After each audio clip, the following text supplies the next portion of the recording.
Hey, everybody, welcome into the shed on a rainy Monday. So, what you're about to hear is a conversation I had with Rob Galanakis. Rob is the leader of a local bike bus, the Glencoe Bike Bus in particular, which is east and southeast Portland. And last Wednesday, I was on the Bike Loud Slack, which is excellent, by the way. Bike Loud is a local nonprofit bike advocacy group who has a active Slack channel full of a lot of great activists. Rob posted on there last Wednesday that he'd actually had an altercation with the driver during the bike bus. And it was pretty shocking. It created a lot of conversation on the Slack thread because, I mean, who yells and screams and road rages when you're behind a bike bus on like a narrow neighborhood street? Anyway, I wanted to talk to Rob about that to hear more about what happened. And turned out that Rob's a really interesting, thoughtful person who I think has a lot to share about what it's like to lead a bike bus and to share some things that he's used to make his bike bus successful and unfortunately to prepare them for this what seems like an inevitability, which is drivers getting mad at the kids while they're out on the ride to school in the morning. So unfortunately, this kind of thing seems to be happening more and more, where drivers just feel like bike riders should never, ever be in front of them. And there's a lot of rudeness and disrespect going on. In fact, on the thread along with Rob is another bike bus leader named Emily, who was also sharing that they recently had an incident.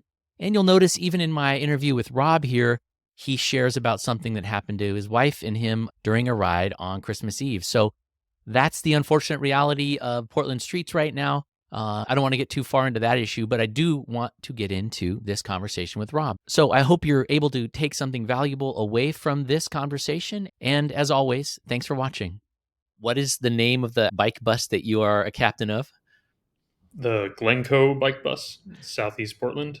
And how many kids are on it, this time of year? We're normally like 10 to 15, but it's gotten up to like over 50 in some cases. We've been doing this since Earth Day 2023. So it's good to hear that it's actually survived through winter, counter to what people might hear on the internet about all the bike riders simply going away when it gets cold or wet.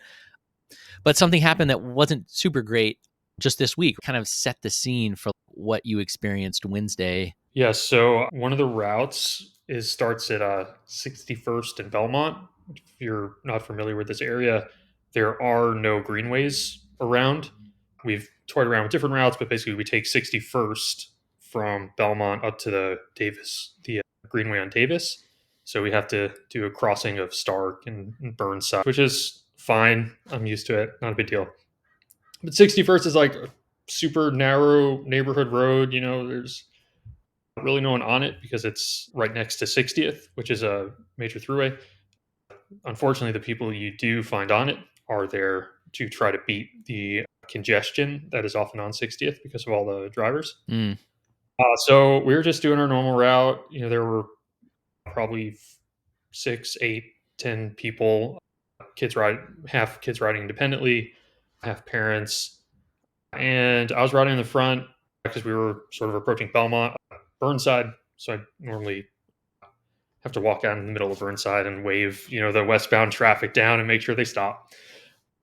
And I heard honking in the back, and I was like, "Is that someone honking at the bike?" I've dealt with all sorts of people riding the bike, even on the bike bus. Sometimes people get testy, but never honking from behind. That was new. So I dropped back, and fortunately, my wife was able to attend on Wednesday, and I was like, "So is he honking at us?" Yeah. So I got behind her, and I slowed down and stopped and forced it to stop, and I've court a lot and de-escalated, and he was like, can I just get by? I'm like, dude, this you can't get by, there's no room. It's actually a 25-foot street with car storage on either side. There's just Whoa. no, you could not have fit by. It's physically impossible for you to have done that. And he was just getting super aggravated. I'm a special ed teacher, I'm late for work. And I'm like, dude, I'm not going anywhere. It's gonna be a lot faster. We were right past Ankeny. I was like, you can just turn over there and take 60-second and not worry about it. And he actually got out of his car.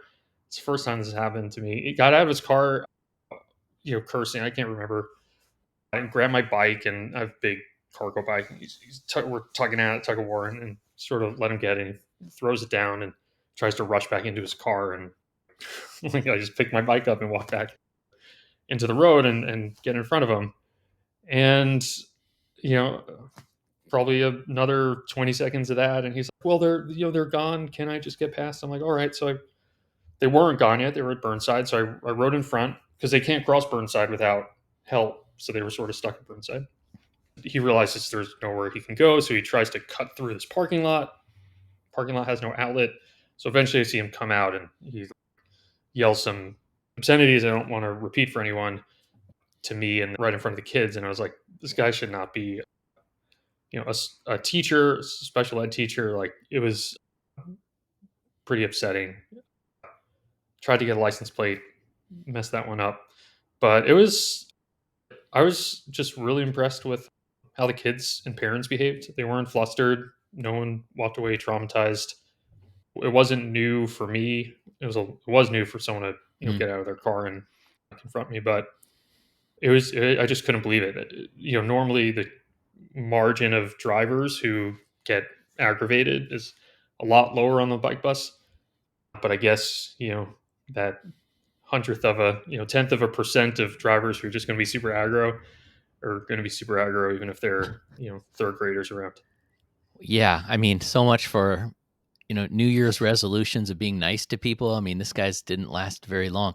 When you said that the kids and the other parents dealt with it pretty well, I was actually like, it makes me think that people are just used to this. Like, it's almost like they expect drivers to be this bad or something. Like, I'm surprised. I almost wish they were shocked at what this guy did, right? And we're like, what on earth is he doing? Like, why would you have that kind of reaction? A lot of it was that so right before the holidays, actually on Christmas Eve, I was biking with my family to go to a Christmas party, and we had someone really on our tail, honked. I'm like, Merry Christmas. I wave and smile when people honk from behind.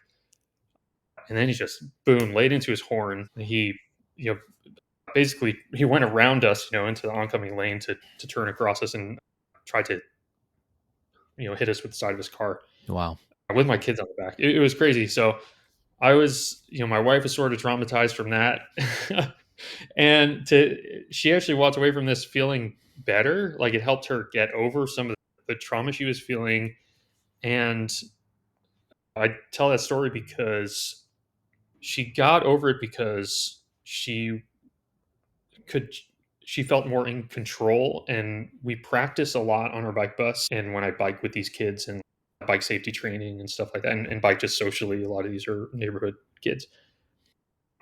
Like, cars are behind us and don't worry about them, right? Like, they can go elsewhere. We're just focused on riding predictable, but don't worry about people back there. Hmm. And I've had that conversation with a lot of these folks on the bike bus. And my wife was the one in the back of the bus as well, and she totally kept her cool, and everyone on the bike bus kept their cool. And I think it was a lot of the calmness was this, like, keeping this practice going. And we've Hmm. had some discussions recently about bike bus, not etiquette, but safety strategies on where to ride in the road and stuff. Yeah. And for me, this was a victory for you know taking the space that we deserve instead Hmm. of trying to ride all the way to the right or something like that. Right. Because it's different when you're by yourself or even with your wife and your kids versus being the leader of these, kids that aren't yours. The bike bus, being the captain puts you in a whole different place. And I just wonder, like, what went through your mind when you were having that argument with this person or having that interaction? What were you feeling in that moment as the leader of these kids? I've done a decent amount of corking, and it wasn't an argument. It was Right. him yelling and me trying to I to see. de-escalate and trying to listen to what he's saying. So I'm just focused on that, and I know if I'm not going anywhere, everyone's safe, right? And if someone's going to be hurt, it's going to be me, Yeah. and that's why you put yourself in that position. But I think a lot of it's training and practice. I was really thankful for all the times I've done corking, and I've talked to other parents. It's a familiar term now for people on the bike Mm. bus. I just cannot get over how absurd this whole situation is. You're not thinking about that. It's just, this is the job I'm doing at the moment, and everything else is, can't worry about it.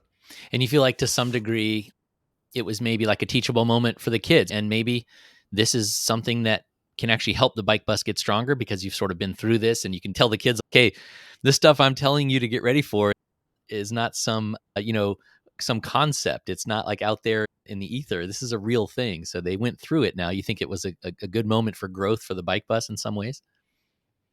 So I struggle with this a lot. In Mm, fact, I haven't even told many people about this outside of like people who know to expect this because it's such a downer. yeah.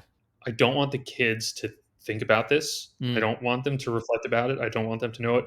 I do want them to understand what safe riding means. And at least these kids are at an age where if, mom or your daddy or an adult tells you, here's how you ride, that's how they're going to ride. I don't need to remind them or help them see. I talk with my kids about absolutely everything. I actually don't think I talked about this because I don't want to use this as a teachable moment because I want to teach them to love being outside and being active and being a good citizen. And this is just teaching them to be afraid. mm, And I don't want to teach them to be afraid. And I do believe as long as they are smart and prepared, then they don't need to be afraid. mm. I hear you. I think people might be interested to hear how you seem like the kind of person that was like kind of prepared for the moment. And for folks that maybe aren't, or you can, forget maybe trying to teach the kids about this, but maybe just teaching other bike riders, maybe other people that might be doing bike bus related stuff, or even just leading any kind of group ride. Can you help us know what were some of the things that you told this person? Do you remember some of the actual words you used to try to de-escalate? Yeah, sort of have a playbook, which is I understand you're in a rush. I understand you want to get by. There's just not room to get by. Totally understand. Making sure you hear them and you're not trying to argue. Someone earlier today put it really well, which was like, time is your friend. All you're trying to buy time Mm, because they're trying to cut through because they're trying to save time. So once they see, I'm either gonna have to run this guy over or I'm just gonna have to go around. That's the risk we take. But other than that, it's, where you're trying to go, maybe you could turn this way and just get around us. Something that has worked really well is making yourself not the bad guy, right? The driver sees you as the person blocking them and be like, I'm not blocking your way. Those folks over there are actually in the way. All I'm mm, doing is keeping you, the two groups separated because, cars are a really heavy thing. So just trying to keep everyone safe. I'm your friend here. yeah. I'm not trying to give you a hard time. And just talk slow and calm. Don't argue. Don't get frustrated. And they'll eventually wear themselves out. And eventually, the guy ended up going south on Oh, 61st really? after he Yeah. couldn't get out of the parking lot. It was just like, oh my Oh God, boy. man. But that's Well, always what happens.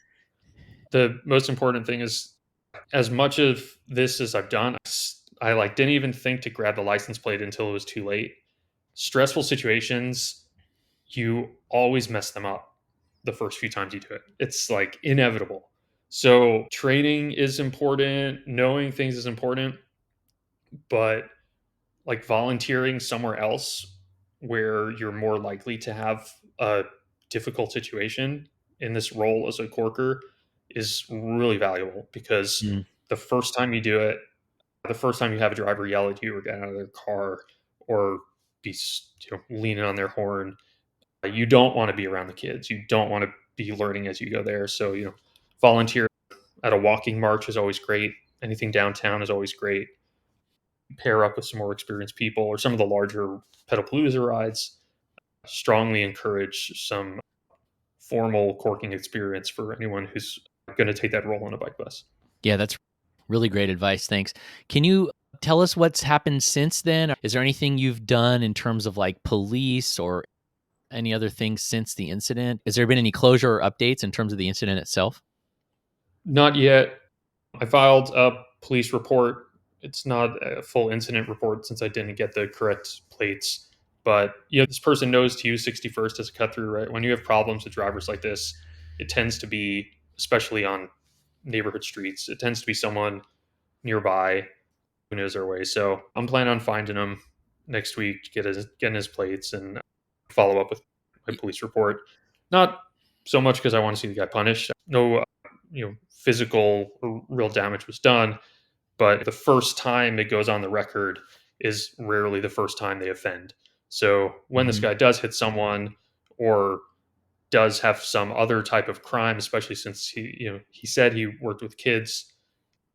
I want to make sure there's something there.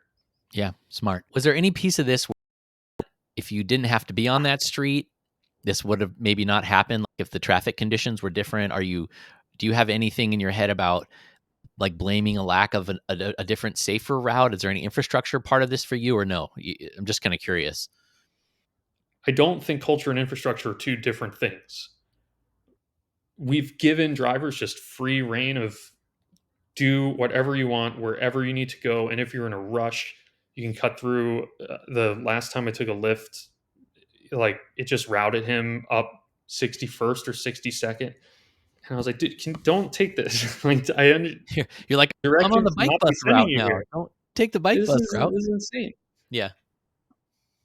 Infrastructure has told drivers they can go everywhere. There's not infrastructure that could have saved us here. In fact, this was a perfect condition. This was a 25-foot roadway, too narrow for someone to get by.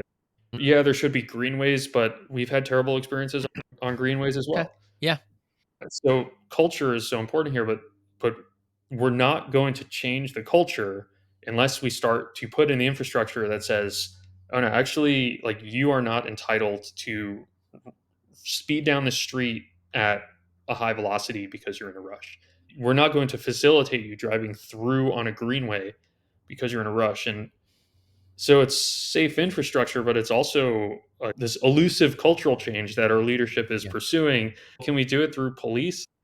No, what we're hoping a police officer is going to be like on a neighborhood street. I don't understand how are police going to. Yeah. They would have never caught this guy because no one would have ever seen this thing unfold.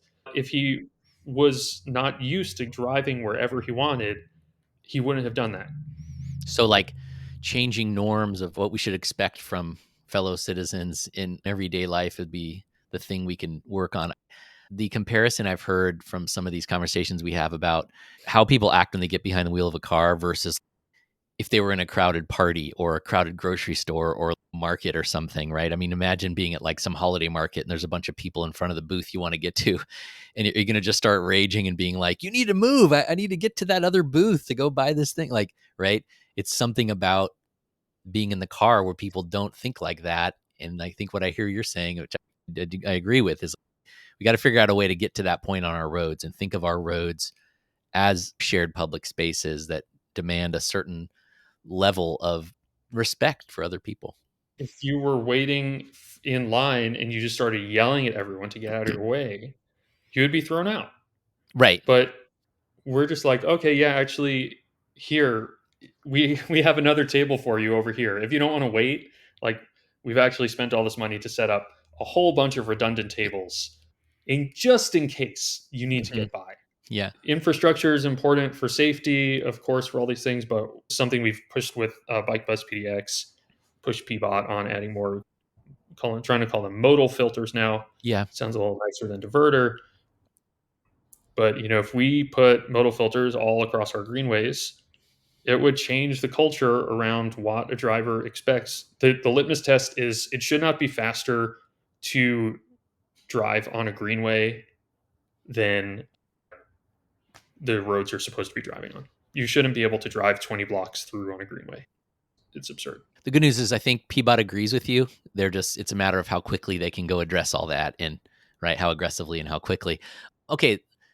Last thing I want to ask is just like, are you going to change anything about how you approach leading the bike bus or your personal sort of biking? Probably not. I should get a camera. I'm just like so lazy and will not edit footage and keep it charged. So I hear you. Judging from some of your other responses, I thought you were going to say you just can't get yourself to do it because it's so admitting how broken things are.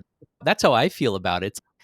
I can't arm myself up with a bunch of trackers and like cameras because I just feel like that's admitting that everything is so broken that we can't just like, expect people to behave the right way and we have to go like chase them down and have evidence. That is such a terrible place to be in, you know? Ah, ah, that's why I wear my helmet at night, because if I were to get hit, I would want, I want Oregon Live to not say like in the was he was not wearing a oh, helmet. But I hear you. I generally don't wear high vis gear. The bike bus is one of the few times I wear it. I may get a camera, but it wouldn't change anything otherwise. I think everything functioned just as it has, and it's good grist for the advocacy mill. Yeah.